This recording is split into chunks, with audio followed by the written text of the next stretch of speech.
Sejam todos bem-vindos à nossa aula semanal de Kabbalah. Essa semana foram duas. A gente deu uma aula na segunda-feira sobre a Kabbalah da simplicidade. E hoje é uma Kabbalah que eu considero das mais importantes do mundo, que ela é a Kabbalah da tomada de decisões. Pessoal, tomada de decisões é um dos temas mais discutíveis hoje em dia no mundo, inclusive no mundo acadêmico, porque hoje muito se estuda o que leva a pessoa a tomar as decisões que ele toma, digamos dessa forma. Eu vou começar hoje com uma pergunta muito polêmica, que eu nunca trouxe ela aqui, e hoje eu tive coragem de trazer.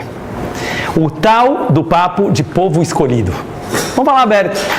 A Torá diz que o povo judeu é o povo eleito, o povo escolhido por Deus. Isso causou, não sei se vocês concordam, muita bagunça durante as gerações. Inclusive, talvez, muito do antissemitismo, muita gente atribui o antissemitismo a isso, falar, eles se acham o povo escolhido, né? Eles se acham o povo escolhido. E o que realmente significa essa ideia da Torá dizer explicitamente que quando o povo judeu foi escolhido para receber os 10 mandamentos e a Torá, ele foi escolhido por Deus. Isso leva, na minha opinião, a muita má interpretação das pessoas, e tanto por parte dos judeus como por parte dos não-judeus.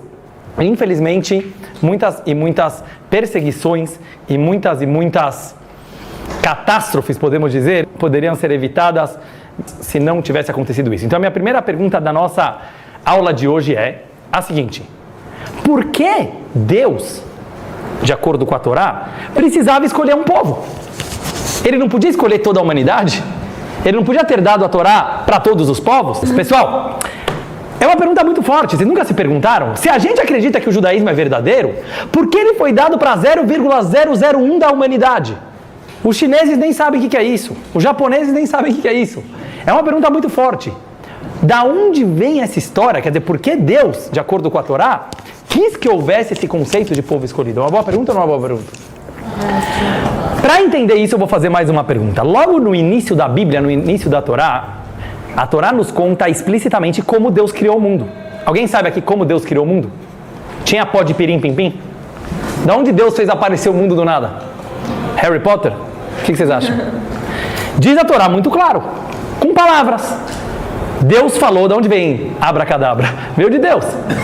Deus falou e o mundo aconteceu. E a Torá enumera todas as falas divinas. Primeiro Deus falou que haja luz, e houve luz. Que haja o firmamento, e houve o céu. Que hajam os mares, e houve as águas. Faz um lechaim. Está pouco lechaim. Vocês estão entendendo? Vou contar uma pequena historinha, já que ele engasgou, vou contar uma historinha para vocês. Tinha um cara no 770 que ele fazia kiddush, ele tinha que ouvir, com uma vodka russa que é 96% de álcool. Alguém já ouviu falar? Nossa. Existe isso. Uma vez eu experimentei, queima o lábio só de tocar. Só de tocar. Aí o cara já estava bem velhinho e todo Shabbat ele tomava aquela, vodka 96%. O cara estava bem velhinho, tinha quase 100 anos. Aí ele foi para o hospital, passou 3 semanas no hospital, os amigos ficaram super preocupados, Aí ele voltou a tomar vodka lá 96. Aí os amigos perguntaram, mas o que você tinha? O que você tinha que você ficou 3 semanas sumido? Aí ele falou, estava no hospital. Mas o que você tinha? Eu tinha água nos pulmões. Eu sabia que aqueles 4% iam me fazer mal. Ou seja, tudo é relativo, certo? Mas voltando para a nossa aula, Mandy, seja bem-vindo. Simcha Begum, meu querido amigo, seja bem-vindo, direto de Nova York. Pessoal, a primeira pergunta da aula de hoje: por que povo escolhido? Por que Deus precisou escolher uma nação entre todas as nações? Qual é o sentido disso? Gerar ciúmes? Gerar inveja? Gerar ódio? Gerar discordância? Pergunta número 2: por que Deus criou o mundo com palavras? Vamos pensar bem. O que quer dizer que Deus falou e houve mundo? Deus tem boca? Deus tem língua? Deus tem cordas vocais? Claro que não. É uma linguagem figurativa. Mas se já é para usar uma linguagem figurativa, podia falar assim, por exemplo, Deus quis e apareceu o mundo. Vocês concordam? Podia falar, Deus pensou e apareceu o mundo.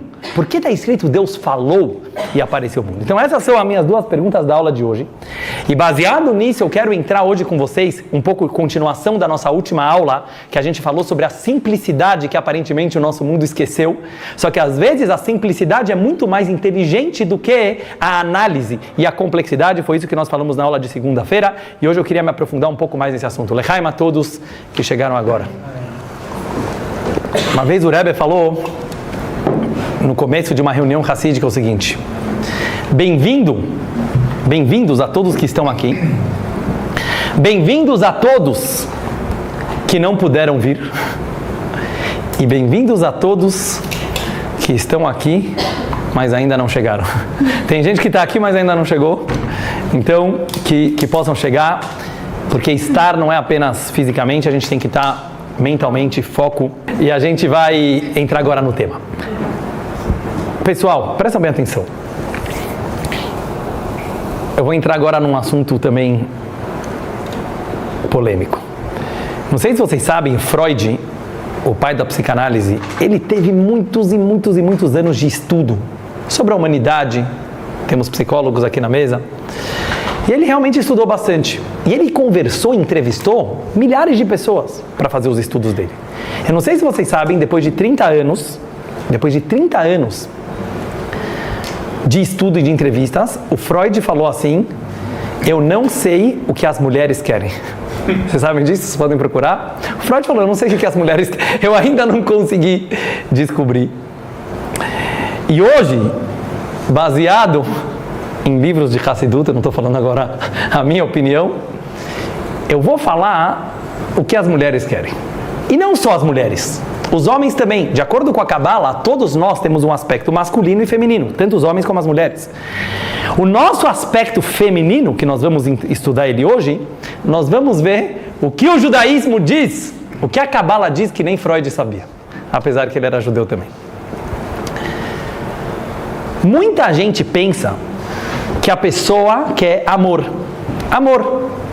A nossa geração, podemos dizer a geração passada, o século passado, foi o século do amor. Oh, geração do amor! Os hippies, Woodstock. Uau, que amor! Interessante que o século do amor é o século que mais acabaram relacionamentos. Não é interessante? O século que se venerou o amor, que se idolatrou love, peace and love, nunca teve um século que casamentos acabaram em relacionamentos tanto quanto no século passado. É interessante, não é? Que a geração do amor não conseguiu ter tanto amor. Vamos pegar agora na história da humanidade. Religiões que idolatraram o amor, religiões que a nossa é a religião do amor. Não vou citar nomes aqui, cada um pode entender sozinho. É engraçado, é triste na verdade, que a religião do amor matou milhões de pessoas. Cruzadas, inquisições. Não é um pouco estranho? Love, na hora H. Eu te amo se você é do jeito que eu quero. Eu te amo contanto que você também seja do amor. Mas se você não é do mesmo tipo de amor que eu, vai morrer, vai ser expulso. Interessante. Interessante essa filosofia do amor. A filosofia do amor do século passado, queremos todos iguais, que todos os seres humanos sejam iguais e tenham os mesmos direitos. Interessante que matou milhões de pessoas. Não é interessante?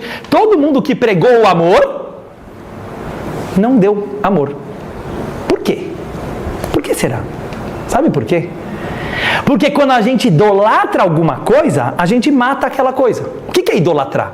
Idolatrar significa que eu olho para aquilo como um objeto. Eu olho para aquilo como uma coisa. Se aquilo é uma coisa, ela é morta. Para uma coisa ser viva, ela não pode ser definida, ela não pode ser idolatrada. A gente já falou isso algumas vezes. Isso significa que justamente quem grita muito, quem idolatra, quem venera alguma coisa, normalmente é a pessoa que vai ter problemas justo com aquela coisa. Então não é por acaso que talvez a geração do amor, talvez matou o amor. Talvez as religiões do amor, as filosofias do amor, elas idolatraram tanto que elas tornaram o amor algo definido. Quando você define, você mata. Porque aquilo não é mais vivo, não é mais infinito. Lechaim, para a gente poder entender isso. Sabe o que o judaísmo fala? Sabe o que a mulher quer? Antes de falar a resposta que todo mundo quer saber, vamos fazer uma pequena análise, vocês vão falar sozinhos. Imagina uma menina, pode ser um menino também, que é muito, muito amado na casa dos pais. Normalmente, vamos falar assim, 90% dos casos, ou mais, os pais amam muito os filhos. Provavelmente é o amor maior do mundo, certo? O maior amor que a gente conhece é o amor paterno, o amor materno, principalmente. É o famoso amor incondicional. Alguém que diz, então, eu vou me casar por amor, está mentindo. Porque amor você já tinha na casa dos teus pais. Pensa bem, você nunca vai ser tão amada e tão amado como você era amado pelos teus pais. Um casamento dá para acabar. Tô de bode, cansou, acabou a paixão. Os pais vão continuar amando mesmo assim.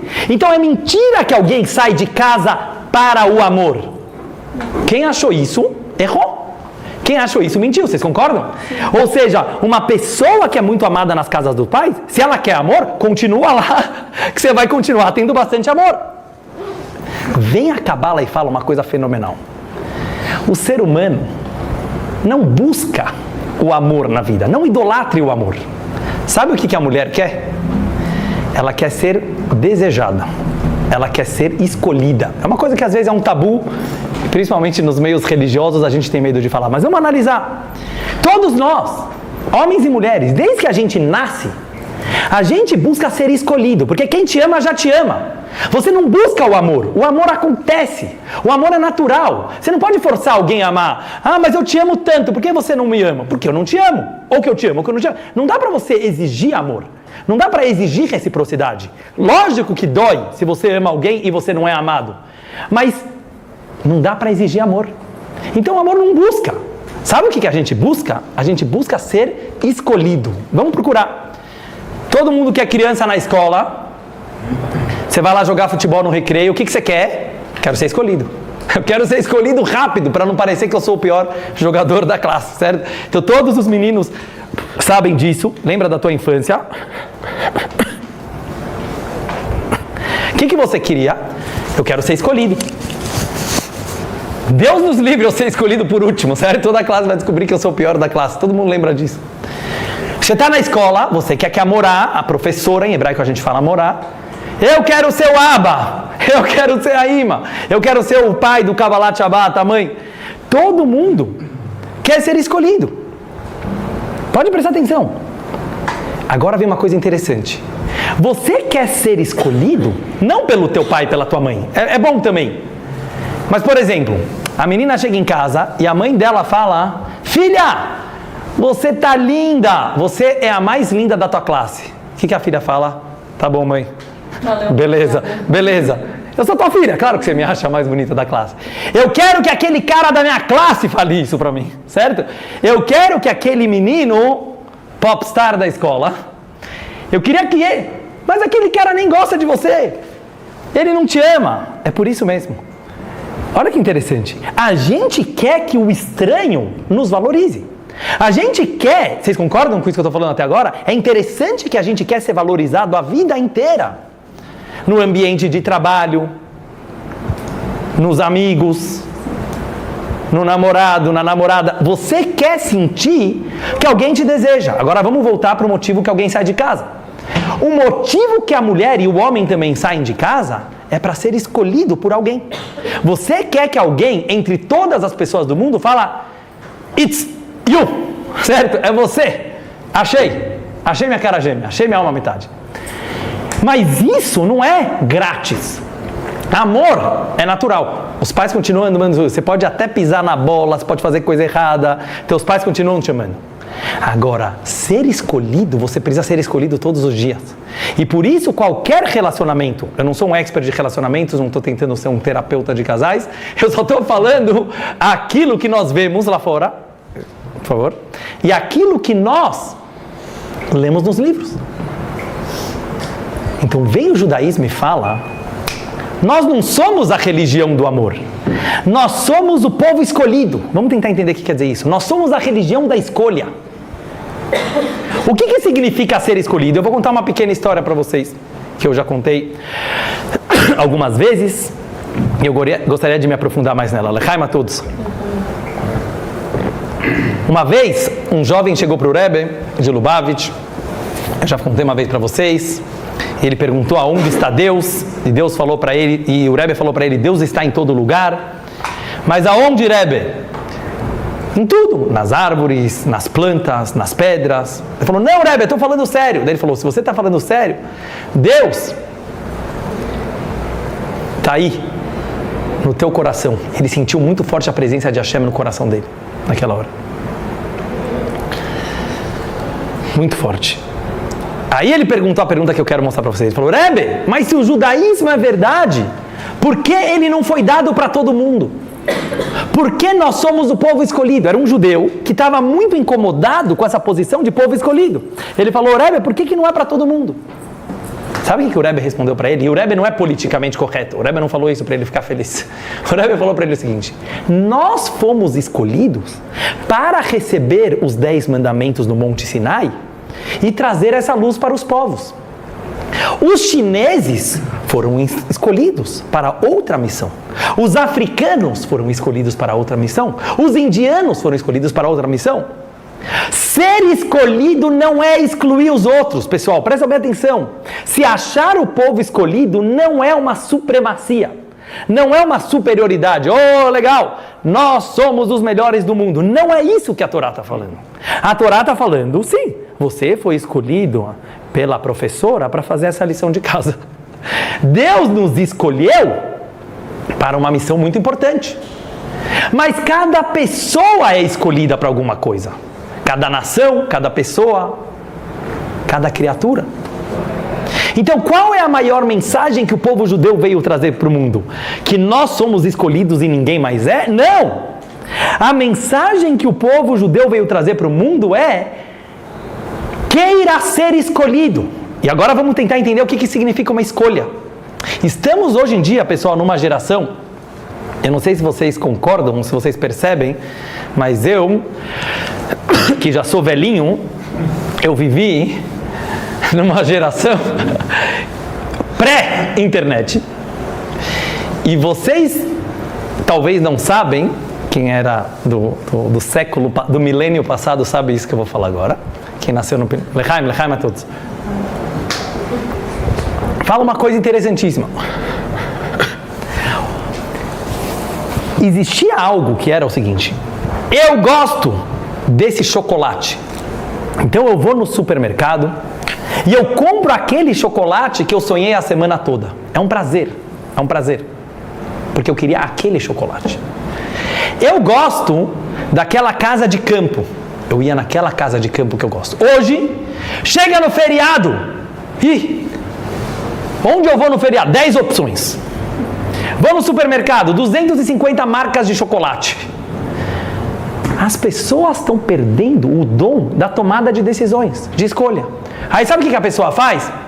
Deixa eu pegar aqui a embalagem do produto. Deixa eu ver aqui o produto mais orgânico, vai. Vou comprar o mais orgânico, o mais sustentável. Vou comprar o com menos calorias. Você tá entendendo? Eu não estou criticando que a pessoa ela já não está escolhendo algo simples. Talvez a gente perdeu a simplicidade de falar, eu peguei porque eu gosto. Não, eu tenho que dar toda uma explicação. E como a gente falou na aula anterior, quando você precisa explicar demais, já é mentira. Sabe quando você chega para tua mãe, a mãe pergunta, filha, por que você fez isso? Filho, por que você fez isso? Aí você dá 8 motivos por que você fez, já é mentira. Se você deu 8 motivos, já é mentira. Pode ser que as 8 coisas que você falou é verdade, mas não é por isso que você fez. Sabe quando a pessoa tem que se explicar demais? Quando você precisa explicar demais, oi? Aí é mentira.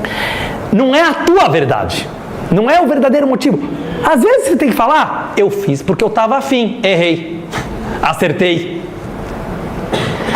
Em outras palavras, para uma pessoa conseguir escolher, não vem do nosso local de complexidade, não vem da nossa análise complexa das coisas. Talvez vem do lugar mais simples. Aquele lugar que vem da alma, que vem da nossa simplicidade, que ela escolhe algo que tem a ver com você. Você escolhe algo que te faz sentido. Você escolhe algo que veio de dentro.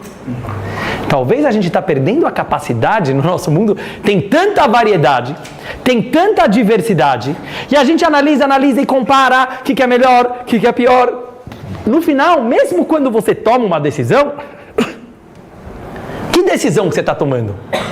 Uma desculpa, uma justificativa que você dá para si mesmo para tomar aquela decisão. Esse não é você. Sabe quem é você? A tua voz interior.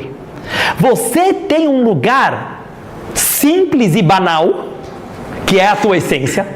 Eu chamo de banal, porque às vezes ela pode parecer banal, mas ela é tua alma, ela é tua essência.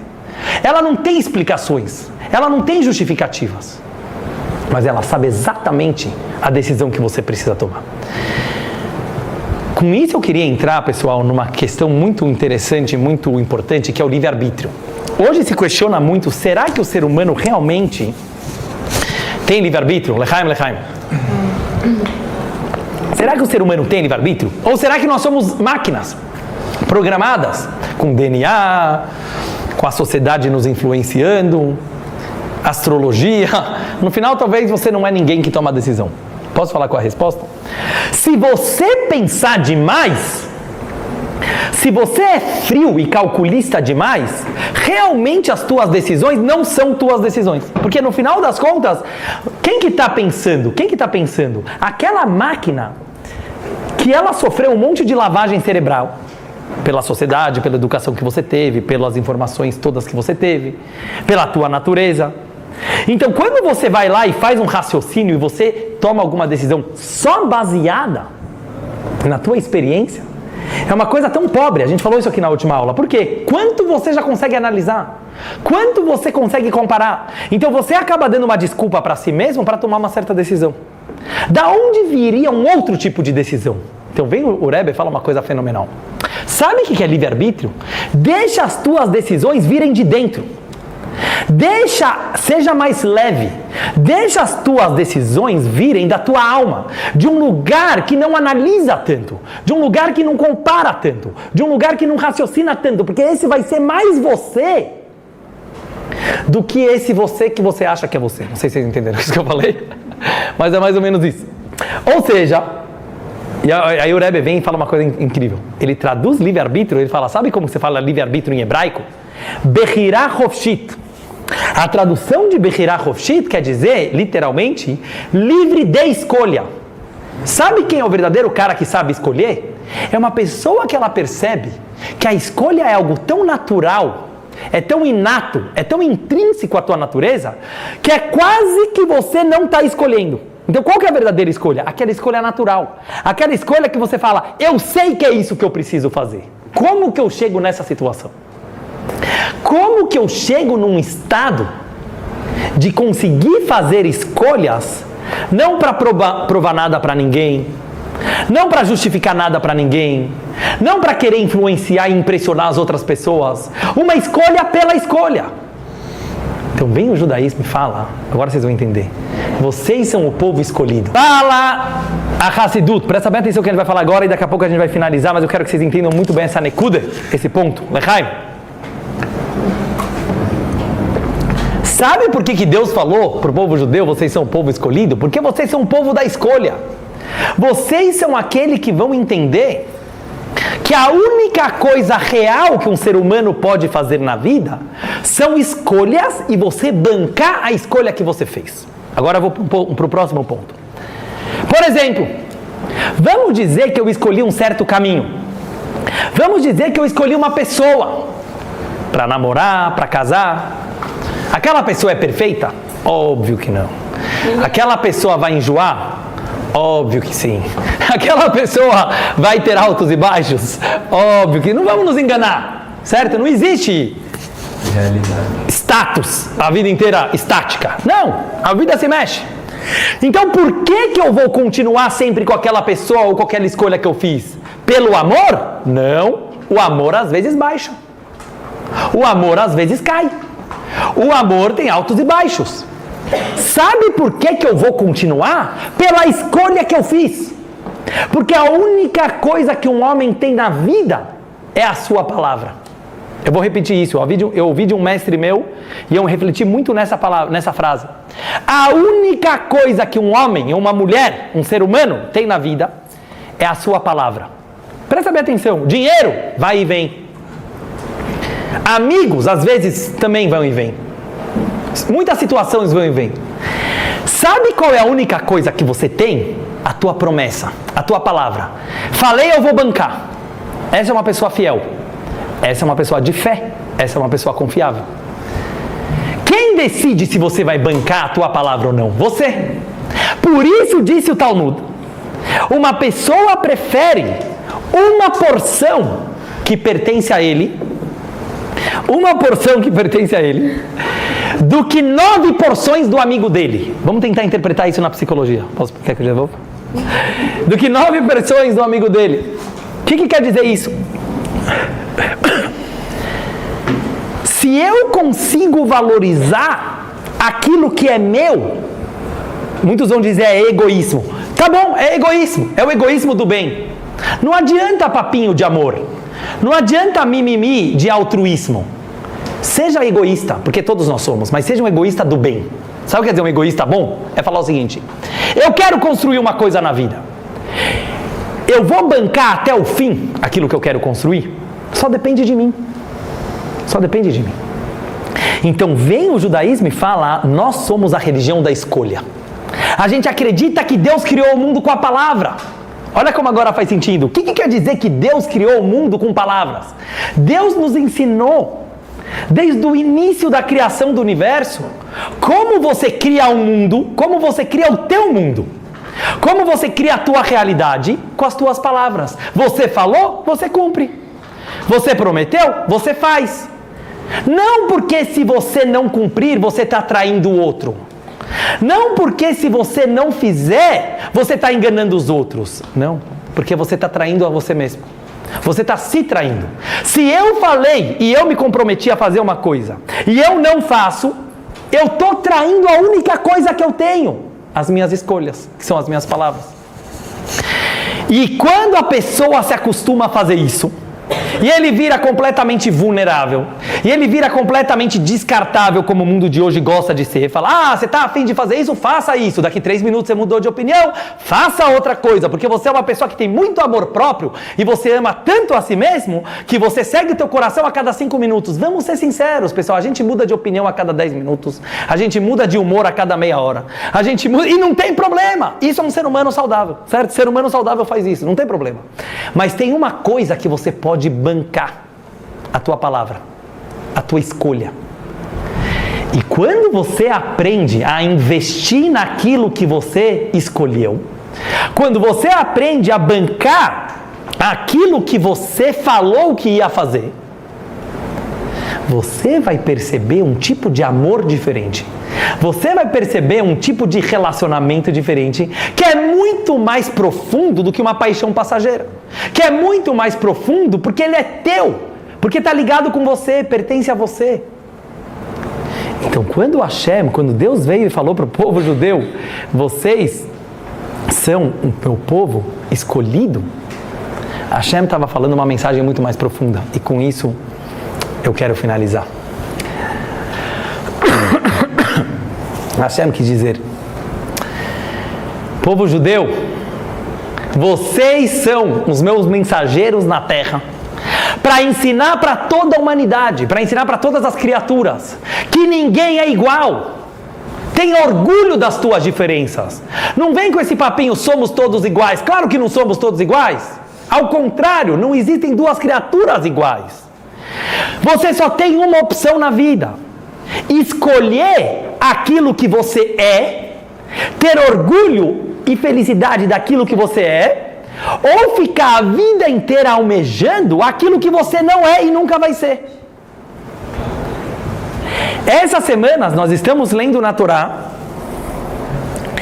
a história de 2 irmãos. Um se chamava Yaakov, que foi o patriarca do povo judeu, e outro que ele se chamava Esav, que tinha muito ódio do irmão gêmeo dele, Yaakov, como a gente contou há algumas semanas. É interessante que numa hora que os 2 estão conversando, eles falam 2 frases muito parecidas, mas completamente diferentes. O Esav, ele fala para o irmão dele, os dois eram muito ricos, ficaram muito milionários. O Esav fala para o Yaakov: meu irmão, Yesh li Rav, eu não preciso dos teus presentes, eu tenho muita coisa. Em hebraico, Yesh li Rav, eu tenho muito. O Yaakov fala: Yesh li Kol, eu tenho tudo. Quem parece mais arrogante aparentemente? O Yaakov. O outro falou: eu tenho muito. O Yaakov falou: eu tenho tudo. Ele quer ter mais. Falam nossos livros, os sábios do Talmud falam uma coisa maravilhosa. Essa é a diferença do Esav e do Yaakov. Tem gente que quer ter muito na vida. Ele quer todas as opções, então ele fica sem nada. Se você quer ter muito, você quer ter o que não é teu. Mas você não foi criado para aquilo que não é teu. O Yaakov fala: não, eu tenho tudo. Eu tenho tudo. Aquilo que eu tenho é tudo que eu preciso para ser feliz. É tudo que eu preciso para fazer a minha missão na vida. Vocês estão entendendo a diferença? Então, qual é a nossa escolha? Tem gente que acha que a escolha é ficar escolhendo aquilo que você não é. Então a pessoa passa o dia inteiro sonhando: como seria bom se eu fosse mais bonito, como seria bom se eu fosse mais inteligente, como seria bom se eu fosse judeu, como seria bom se eu não fosse judeu, como seria bom se eu fosse mais rico. Você, se Deus quiser, você vai ser mais tudo, beleza? Não é para ficar passivo, não estou falando para ninguém ficar acomodado na sua situação. Claro que não, a gente trabalha para crescer na vida. Mas a pessoa que não sabe agradecer, ela não sabe escolher aquilo que ela já é. Escolha ser quem você é. Isso é povo escolhido. Então o povo judeu não é superior a nenhuma raça, a nenhuma nação. Não existe isso. Hashem falou: eu escolhi vocês para alguma coisa. Ensina à humanidade que cada um foi escolhido para alguma missão. O Talmud diz: sabe qual é a razão que Adão foi criado sozinho? Depois separou em dois e virou Adão e Eva? Mas por que Deus criou um ser humano só? Porque cada ser humano, diz o Talmud, é obrigado a dizer todos os dias: Bishvili nivra haolam, o universo foi criado para mim. Não parece um grande narcisismo? Parece uma grande arrogância. Imagina que você tem que acordar de manhã e você fala: Deus, o universo foi criado para mim. Tem que falar. Tem que falar. Isso não é arrogância. É você entender que, já que Deus é infinito, Ele se expressa de infinitas maneiras diferentes. Deus não está um pouquinho em cada um de nós, sabia? Deus está inteiro em cada um de nós. Porque não tem muitos deuses, tem um Deus só. Mas Deus tem infinitas formas de se expressar. Não fica procurando no jardim do vizinho, não fica procurando na grama do outro. Você tem tudo o que Deus é. Mas para isso, eu estou falando para mim mesmo, às vezes a gente precisa abrir os olhos e a gente precisa ter a humildade de perceber que é muito fácil ficar sonhando e fantasiando aquilo que a gente não tem. Mas é muito mais difícil, apesar de ser mais simples, ser aquilo que você já é. Lechaim a todos, e com isso eu quero finalizar agora de verdade com a seguinte mensagem. Quando eu falei antes sobre a mulher, e na verdade é sobre cada um de nós, e a gente pode dar uma outra aula um dia sobre isso, é uma coisa muito profunda. A pessoa vai ter o amor de quem ela merece o amor, de quem ela dá amor, vai acontecer de uma forma natural. Mas o mais difícil num relacionamento, por exemplo, é a pessoa entender que se ela escolheu alguém, ou se ela escolheu algo, ela vai se esforçar para aquilo que ela escolheu dar certo. Ah, mas tem muita gente melhor. Claro que tem. Claro que tem. Sempre vai ter gente melhor em algum aspecto, vai ter gente melhor em outro aspecto, vai. É uma mentira a pessoa falar: não, essa é a melhor pessoa do mundo. Mentira. Ela é a melhor pessoa do mundo para você, porque você escolheu. O judaísmo acredita muito nas escolhas. O judaísmo acredita muito nas palavras. O judaísmo acredita muito em você bancar até o fim aquilo que você escolheu. Às vezes dá errado? Dá. Mas aí não deu errado. Era para acontecer assim. Se você se esforçou até o fim e não deu, é um sinal que era para mudar de caminho. O judaísmo permite. Às vezes tem que mudar de caminho. Mas uma pessoa entender o valor da palavra dele, o valor da escolha dele, é realmente a única coisa que a gente tem nas mãos. Então, finalizando, o poder da tomada de decisões, a cabala da tomada de decisões, que é o tema de hoje, Muito se analisa na psicologia, na filosofia, mas o judaísmo fala, seja simples. Quanto mais simples você for, quanto menos justificativas você ter que dar para a sua existência, aceita. Sabe por que eu sou judeu? Porque eu nasci judeu, porque eu estou aqui, deve ser que a minha missão está relacionada a isso. Pronto! Não é porque o judaísmo é melhor que outras religiões. Talvez não. Talvez o budismo é mais legal em alguns aspectos. Talvez o cristianismo é mais legal em outros aspectos. Não para de analisar, para de comparar. Ninguém quer provar que a tua religião é melhor que a outra. Assim como você não tem que provar que você é melhor que teus amigos. Apenas be yourself. Seja você mesmo. É tão simples, mas às vezes é tão difícil. Mas quando a gente começa a aceitar com simplicidade quem nós somos, sem comparar e sem se justificar o tempo inteiro, a nossa existência fica muito mais forte. A gente passa a existir de uma forma muito mais forte, porque a gente existe de verdade, não por uma explicação. E aí, as nossas escolhas são escolhas. Por que é tão difícil bancar uma escolha? Porque se eu não valho nada, se eu sou descartável, as minhas escolhas também são descartáveis. Então eu troco toda hora. Mas se eu existo de verdade, se eu acredito no dom da minha palavra, se eu acredito que eu existo de uma forma simples e verdadeira, o que eu escolhi é uma escolha real, é uma escolha verdadeira. E ela vale, sabe por quê? Porque fui eu que escolhi. Então, justamente quem tem autoestima não precisa ficar provando e se explicando nem para si mesmo e nem para os outros o tempo inteiro. Lechaim, lechaim, que a gente possa se escolher e ser escolhido. E dessa forma, a gente vai ter, se Deus quiser, uma vida muito mais intensa, muito mais significativa e com certeza muito mais prazerosa.